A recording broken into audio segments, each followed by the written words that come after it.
Hi, I'm Lee Woods, president of Lee Woods Construction. I'd like to welcome you today to CCA meeting, Commercial Contractors Association of Lake and Sumter Counties. Today, the Lake County School Board will be here discussing the ACT program for construction. Thank you for coming.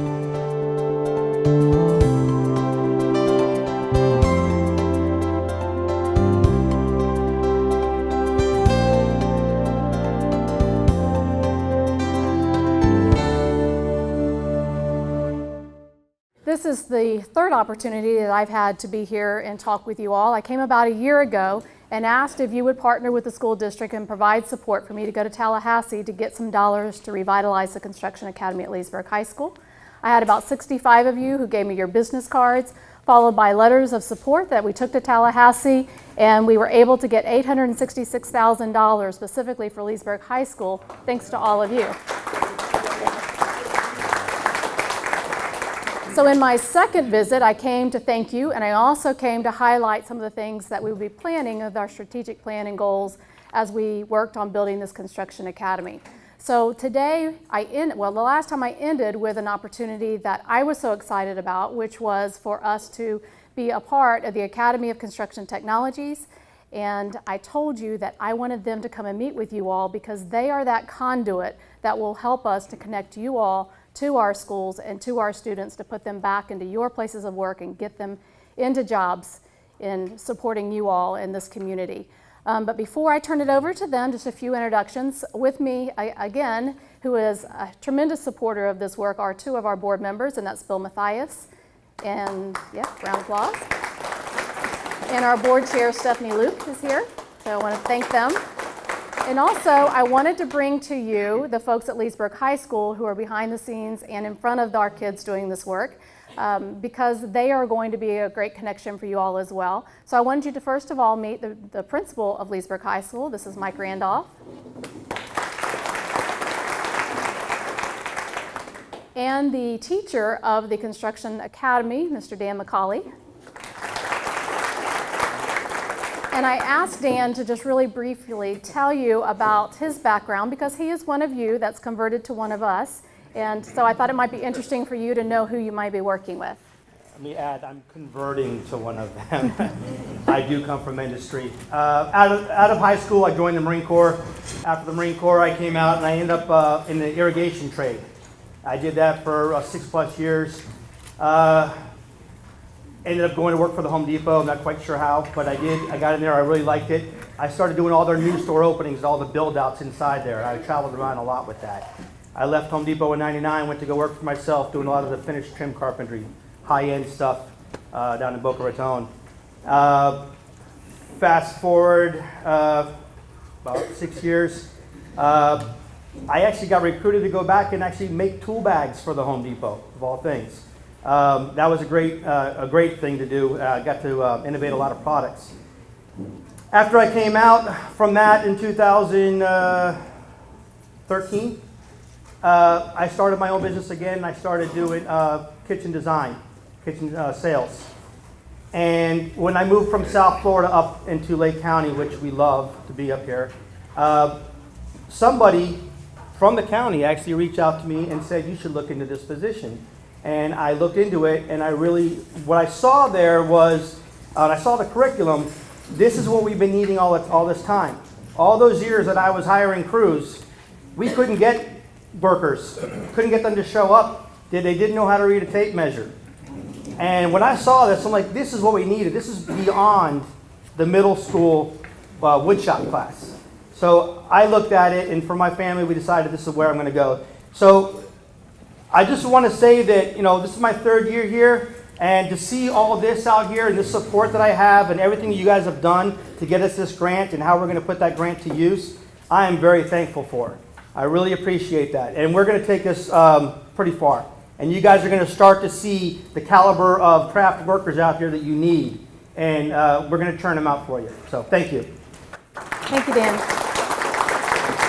And also, when the state gives you money, it comes with a lot of oversight. And overseeing our grant is Linnea. I just want to call her Lynn Weisman, and she's our grants manager. She's here today as well, and if you have questions for her afterwards as well. And also our Chief of Operations, who's been with me every time now, is John Carr, and so I want to thank him for being back as well. So I am so grateful to this group who's joined us today. I'm excited about what lies ahead for you all and for our students, and so I'm very pleased to introduce to you Ms. Pat Walker. Pat is the current chair of the Academy of Construction Technology. She's going to start off their presentation today, and I know she has some others with her, and they will introduce the rest of your group as well. So thank you all for being here today. Thank you. So, as they said, my name is Pat Walker. I'm with Wellboro Building Corporation, and I have indirectly been involved with ACT since its inception back in 1991 when I worked at Associated Builders and Contractors. And back in those days, I can vaguely remember people talking about starting this association, but it's a very vague memory. So a couple years ago, Nancy and I went back and researched actually how did ACT get started, because if you're going to be involved in ACT, I think knowing a little bit of the history will help you understand how we got to where we are today.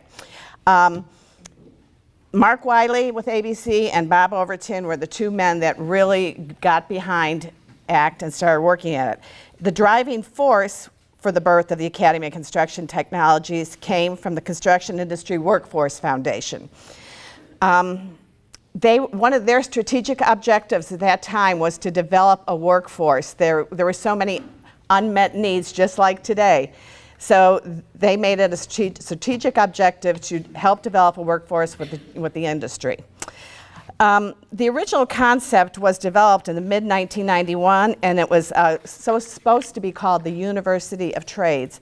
And it was going to be operated and funded by a collaboration of business, government, and public education entities. They went out and they met with representatives from the Business Roundtable, National Construction Associations, general contractors, specialty contractors, architects, apprenticeship training programs, utilities, and the Construction Industry Workforce Foundation. The team understood the importance of establishing that there was a need for this type of training, so they hired a company to come in and do an in-depth study. And after the study, it was confirmed that in 1991, there was nearly an 18,000 shortage of skilled construction workers. That hasn't changed too much today. It's still 18,000 people short. This need justified the creation of the consortium, and they went about founding ACT.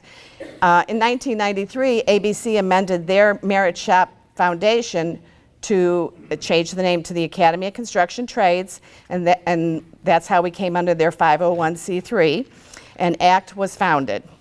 Also in 1993, the program managers intensified the campaign to bring all the entities together. They worked to bring in the contractors.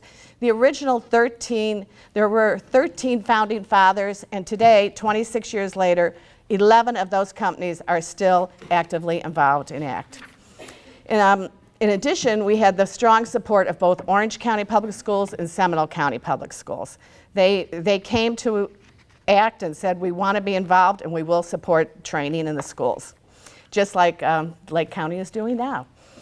So that's basically the background. 1993, the bylaws were approved. In 1994, ACT had been granted a waiver allowing students to work between their junior and senior year in the construction industry. That was the first year we did ACT interviews, and summer employment followed. In 1995, the Florida Department of Education approved ACT's multi-program standards of youth pre-apprenticeship. Also, the first graduation was held in 1995. And since ACT's inception, we have graduated nearly 600 students from the program. In 1998, Osceola County joined ACT, and in 2001, ACT changed their name from the Academy of Construction Trades to the Academy of Construction Technologies. So there's been a lot of changes in our industry. I know you all see it. I've been in this business for a long time. Just the way technology is used today is way different than it was then. And ACT is the only positive step that addressed the skilled workforce shortage. So as our history details, we've made progress and we have grown. Did we reach enough students in the 26 years? 600 is only the number of graduates we graduated. We reach thousands and thousands of other students in the high schools and their parents and the communities. So we are spreading the word about our industry and the training that's available. So we continue to face the same challenges we faced back in 1991. But to be successful, ACT continues to need strong supporting contractors. That's why 11 of the 13 founding fathers are still involved. Another important component is the instructors. The instructors make it. They are the ones that work directly with the students, and it's very meaningful. Finally, where do we go from here? In the beginning, ACT was strictly geared to specific trades and career paths. ACT has become much more inclusive, encouraging students to explore various trades and cross-train in more than one area. Students may be receiving their basic training in carpentry, but during the summer they may be working for an electrical contractor. The basics and core skills are being taught in all the programs, and these skills apply to all trades. We're very excited that Lake County is interested in getting involved in joining ACT. The ACT board plans to continue to forge forward. We plan to continue to reach out to other counties, and I will now turn the podium over to Nancy Merced, our current director.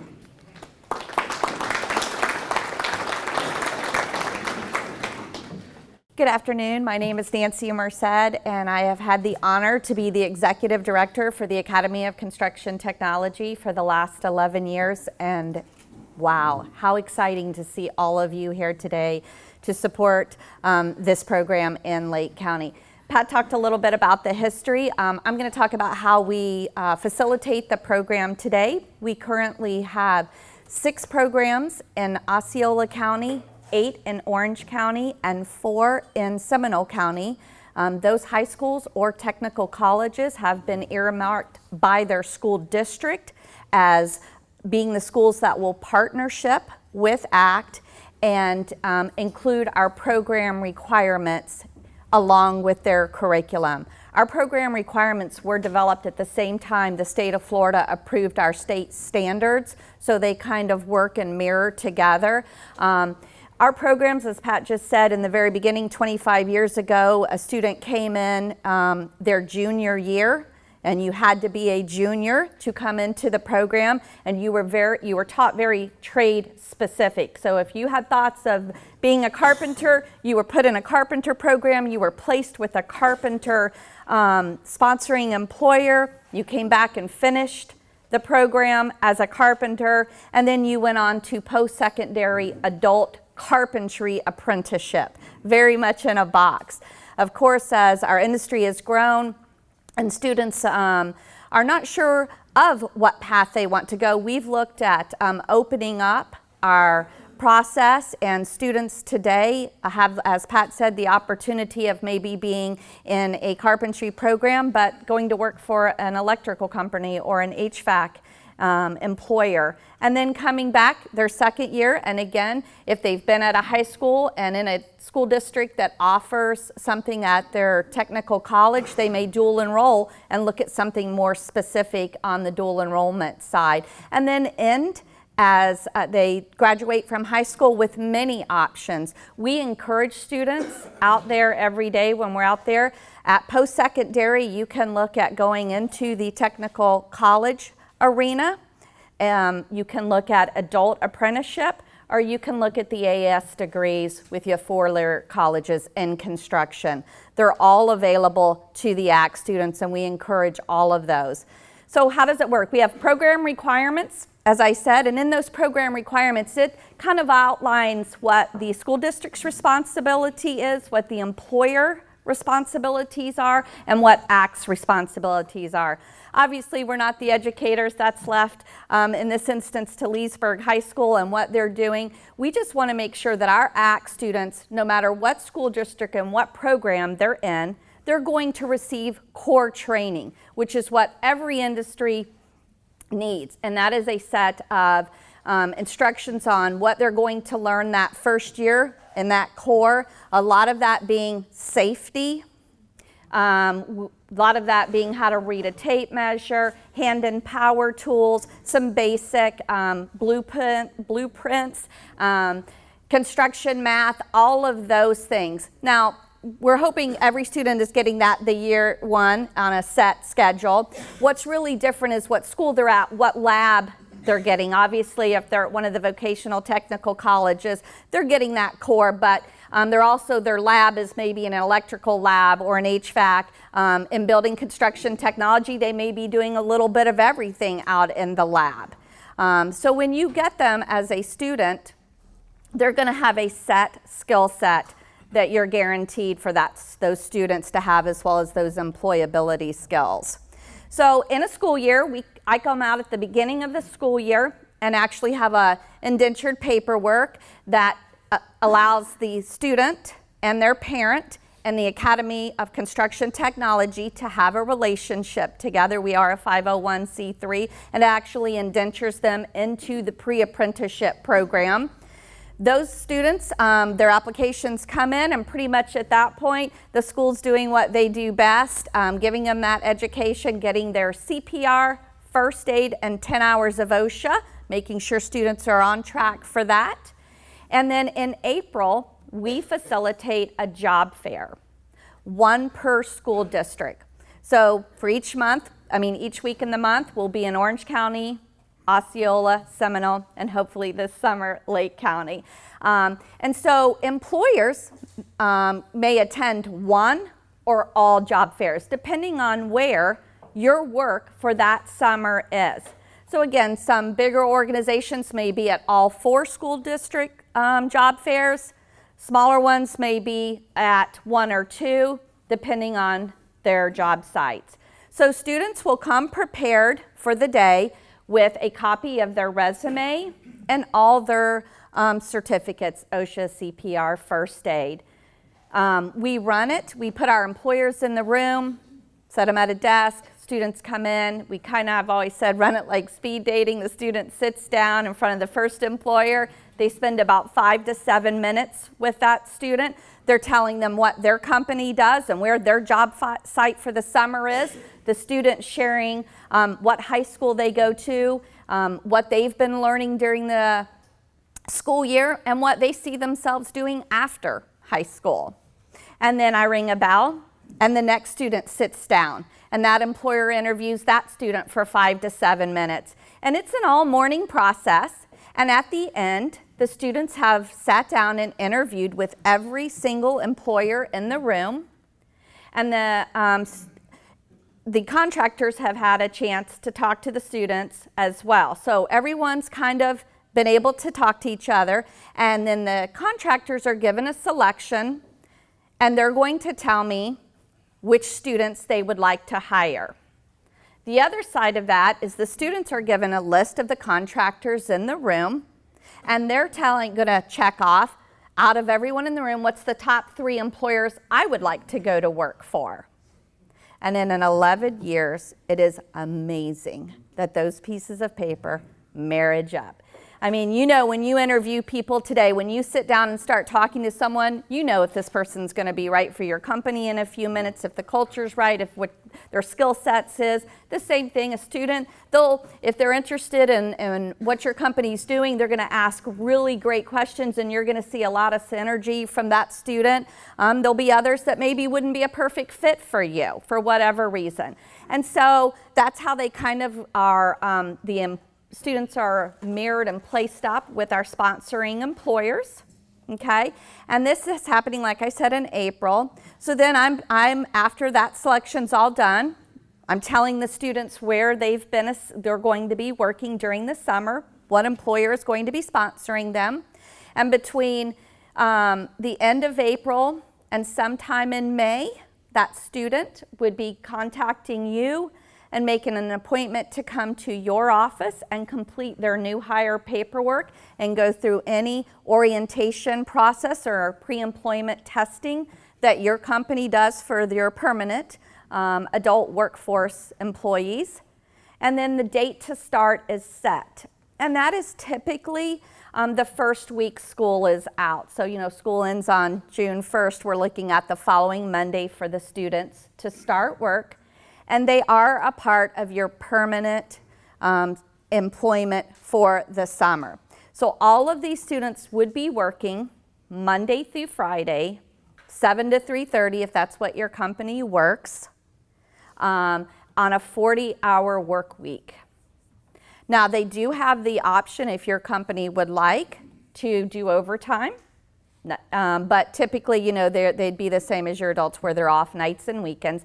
So the students are told, and they are actually enrolling in a summer school course, the OJT summer course. And so instead of coming to school every day during the summer, they're going to a job site. And they're going to be paid, our starting minimum wage is $10 an hour. Every employer in the room will start their student employee at $10 an hour. We do that to ensure that there's an even playing field between the employers, right? And then after 2 weeks, an employer may give any type of merit increase to those students they would like to. So we've had students that's, definitely made $11, $12 an hour after the first 2 weeks. And again, once the summer's over, we talk in June and July, the student will have made about $3,200 if we're talking just $10 an hour for those 2 months at 40 hours, and an extra high school elective credit. Again, we've kind of gotten away, go back a little bit, from using the word junior and seniors, because now as we're having programs that, like Lake County, they're offered at high schools, we can actually have some sophomores that are 16, but they must be 16 years of age when school starts to be in this program. We do have, from the state of Florida, as Pat shared with you, what's called a student learner exemption waiver. That is a piece of paper that not only the student and their parents sign, but the instructor and the principal signs off. And that is saying that this student, and that piece of paper is going to be between the student and their assigned employer, that says this student has done all of the core curriculum that he needs to done. He's reached all, or she's reached all the benchmarks, has CPR, OSHA, first aid, and is ready to work. That piece of paper puts you in compliance with the child labor law, so that a 16 and 17-year-old will be allowed to work on your construction sites. Now, they are paid by you, therefore covered under your workers' comp policy. But that's how you're able to actually employ these students and be in compliance with that child labor law. Let's go past to the end of summer. The students come back to work that are 16 or 17 or a sophomore or junior. Again, back in the class, finishing up, and then graduate from high school. They come back to the job fair that April. They have the possibility to come back to your company if you would like that in a full-time employment. They're also able to interview with other companies and look at the opportunities there that are for them. We also do allow seniors, for whatever reason, again, now as we are teaching the program more on high school, so there might be a student who wasn't in the program their junior year for whatever reason, maybe new to this area, whatever, and they come in as a senior and they take the core curriculum and get their CPR, OSHA, and first aid. They come to the interview, and of course that summer they are able to start full-time employment right away, because in August they're not going back to school. So you have the option of kind of testing out a student for the summer and making sure that he's going to or she's going to be a perfect fit for your organization, and then look at hiring them full-time right after graduation, or you can look at that senior that's going to be a full-time employee right away. We are a non-profit 501c3. We do have a membership dues that all of our industry members pay at the beginning of the year, and our interview process and our student selection process is only open to ACT members. So that's my information. So I think at this point we are going to open it up. We have brought some industry members that, besides Pat, that have been a part of ACT for many years, employ students every single summer. We're here to answer any questions or concerns that you have about the program, and how it's been working. On your table, I've laid out some of our success stories, and these are students that obviously graduated from the program and are still with their employers and successful. And then we also have our letter of intent. Again, this is a non-binding, non-legal piece of paper, but just as the superintendent did when she applied for the grant and reached out and wanted to make sure that there was industry support, we're looking for that same type of commitment, that at this time that is your intent, that you're looking to actually employ the student or students during the summer. And my phone number and fax number is on there as well. So I do want to show you guys a video. We just made this last year with some students who actually, they did the video themselves, and I have some words about their summer employment or their permanent jobs that they were able to attain from this organization.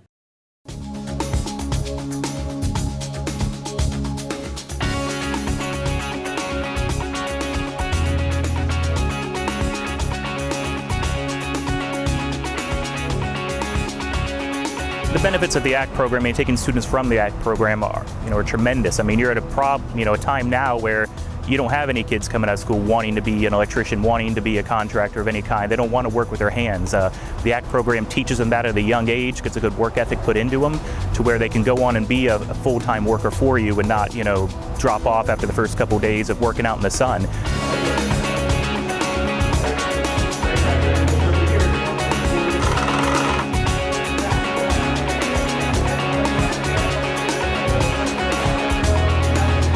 I recommend the ACT program because you acquire lifelong knowledge and you walk away with a very dependable and promising career. The reason I joined electrical was in order to bring joy into my life, high pay, and to secure my future. The ACT program gave me the tools to be prepared for the real world.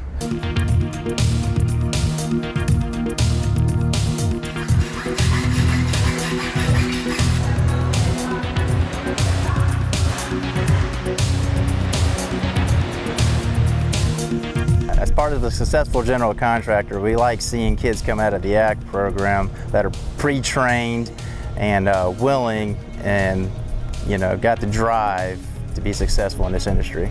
There are many benefits to contractors being involved in the ACT program, such as training, recruitment, and experienced workers, among many other things.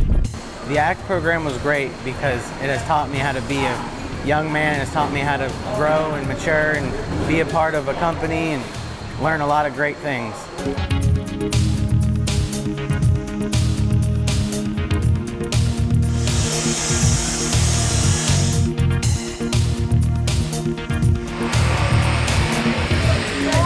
If it wasn't for the ACT program, I would have never got started in this. I would have never picked this for my career. I don't regret it one bit. I enjoy what I do. I like working here at Bright Future. I started my junior year in high school.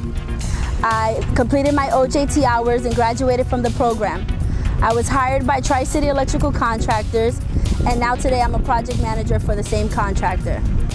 My name is Luis Garcia, and I recommend this ACT program.